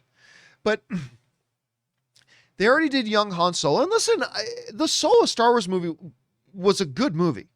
It's a good space adventure movie. I enjoyed it. But they really could have done without making it. I think it was a mistake to make that movie. The box office numbers prove there was no audience. There was no desire from the audience to see that movie, even though I thought it turned out well. And now we're getting an Obi-Wan, and then can we just move forward with the storytelling? Can we just do that? Now, I say that, Big Will, knowing that there's a lot of people watching this video right now that would really quite love to see a young Mace Windu show, and that's great. For me, the idea frustrates me. Not that I don't love the character, I do, but it's time to move forward. We had tons of Mace Windu in a couple of the movies, in the cartoons. We've had tons of Mace Windu. Can we please stop going backwards for the stories and start going forwards? That's just kind of my take on it. Big Will. All right, next up. We've got King Beltran 7 writes, "Hey, John. Did you ever see the NBC show Chuck?" Oh, I did. I loved Chuck. If so, what was your take on that show? Actually, we were just talking about Yvonne Strahovski, who is in The Tomorrow War, and she's currently in Handmaid's Tale. She was, of course, the big female lead in Chuck as well, and she was great in that. If so, was your take on that show? I think that the show was very underrated. I don't think it was underrated. Everybody who watched it loved it. I don't think it was underrated at all. People really liked Chuck a lot. It was very underrated and ended on a what happened cliffhanger. If I could have a show for one more season, that would be it. And give me one quick second here again. Pausing. And okay, we're back. I paused for a second because I wanted to find this picture and bring it up. Now, some of you guys may know, like, do I like Chuck? I love Chuck. Now, for some of you know, I used to run an annual party, or was a part of a group that ran an annual party, at Comic-Con every year, partially through AMC. It was like the biggest party that we would throw that would be at Comic-Con or whatever. And this one year, we did this party and a lot of people came. I mean, we had Edgar Wright there, Stan Lee there. Brandon Routh was there, all that kind of stuff. But other people who were at our party that year that we threw at Comic-Con was the cast of Chuck. And the only person not in this picture and who was not there was Yvonne Strahovski. But there you can see the entire rest of the cast of Chuck was there, including Zach Levi right beside me. And that's me in the bright white shirt. Terrible, terrible picture quality. Yes. But that was a great night and got to hang out with those dudes. Actually, the dude right beside me that I got my arm around there, he was, of course, Chuck's best friend in the show, Chuck. I'm actually friends with his wife. His wife and I have been friends on social media before they were married, because she was a publicist on Aaron Cummings' movie Bitch Slap. And we met while she was promoting Bitch Slap, and she and I became friends and then became social media friends. I haven't seen her in like 10 years, but we have like liking each other, interactions and stuff like that on our various social media stuff for years. And then I found out she married him, which is kind of cool. So yes, I loved that show. I love Zach Levi. Yvonne Strahovski's gone on to have a great career as well. I would love it if one of the streaming, even Peacock, if they were to do a special limited 6-episode limited series of, Chuck 2022, where we pick up with those two characters. Now, I would love it. I don't think it'll ever happen, but I would totally love it. Absolutely, I would. All right. Thanks for that, King Beltran. Next up, Crashing Coyote writes, how is it possible for Kang to be the villain for Loki if Loki finished filming before the pandemic and John Majors wasn't cast as Kang until September? We'll talk about that in a second. Plus, I feel Kang would be way too obvious. Kevin Feige is smart. He probably wants everyone to think it's Kang. Okay, couple things about that. Let's start with the last part. It's way too obvious. Obvious to who? 90% of the people watching this show have never heard of Kang the Conqueror. Let's just be very clear about that. All right? There are 10% of the people who watch this who know all about the comics and know who Kang the Conqueror is, but at most, that number is 10%. At most. So if 9 out of 10, minimum 9 out of 10 people don't read the comics and have never even heard of Kang, then how can it possibly be obvious to them that it's Kang? Go back to WandaVision. For a lot of people who knew the comics, a lot of people thought, oh, it's obvious. She's Agatha. She's Agatha Harkness. But the vast, vast, vast, vast majority of the people who were watching WandaVision had never heard of Agatha Harkness, never seen the show. So it was not obvious to them. To the vast majority of the people, it wasn't.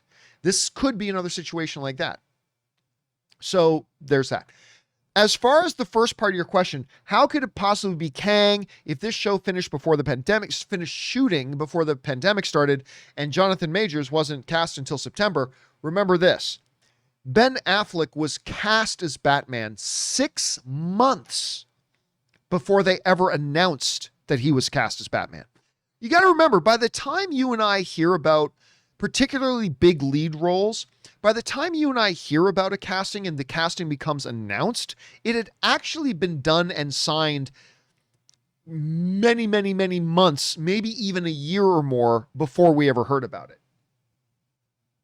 So you got to keep that in mind. Now, am I sitting here saying that Kang is going to end up being the big villain in the Loki show? No, I'm not necessarily saying that, but it is still a possibility. And just because we only heard about Jonathan Majors being cast in, it was either August or September. Anyway, just because that's all when we heard about Majors being cast, that doesn't mean that's when he was cast. He was definitely cast long before that. The question is, how long before that? That's the real question there. So it's still possible, Crashing. It's still possible. All right, next up and final question of the day comes to us from Francis, who writes, "Hey, John, have you watched the new show, The Mysterious Benedict Society on Disney+? I have not. It's really entertaining and interesting on an intellectual level. And by the way, the actor that plays Opie in Sons of Anarchy is one of the main characters." Okay, that's intriguing to me because, yes, Opie was my favorite character on Sons of Anarchy before they killed him off. He totally was. So for that reason, what's his name again? Ryan Hurst? Is that his name? I can't remember. He was also in Remember the Titans, but I can't remember his name right now. Anyway, I love that character. Listen, I'll tell you what. I've seen the promos for it on Disney+. It does not look like my cup of tea, and I got a lot of things out there that I am interested in seeing that I'm having a hard time watching. So I'm probably not going to watch it unless I hear from like 100 other people that it's really good and I should check it out. But again, it just doesn't seem like one that's really up my alley. But again, I'll keep my ears open and see if more people like it. But I do love the fact that, again, I think his name is Ryan Hurst. The guy who plays Opie's in that. That is intriguing to me. All right, guys, with that down, that will do it for this installment of the companion videos. Thank you so much, everybody, for taking time to watch this video. And a special thank you to all you guys who sent in those live comments and questions. Number one, because you gave us great fun things to talk about, whether we agreed or disagreed. That's all part of the fun. And number two, you supported this channel as you did it, and all of us involved with the John Campea Show. Thank you guys so much for that support. Now, we definitely do indeed have a lot more questions to get caught up on, but that pretty much takes us up to Friday's show. So now we have a whole bunch more to cover, and we'll start with those on the John Campea Show tomorrow when Robert Meyer Burnett joins me as well. So we'll look forward to seeing you guys then. But until then, guys, that'll do it for me. My name's John Campea, and until next time, my friends, bye-bye.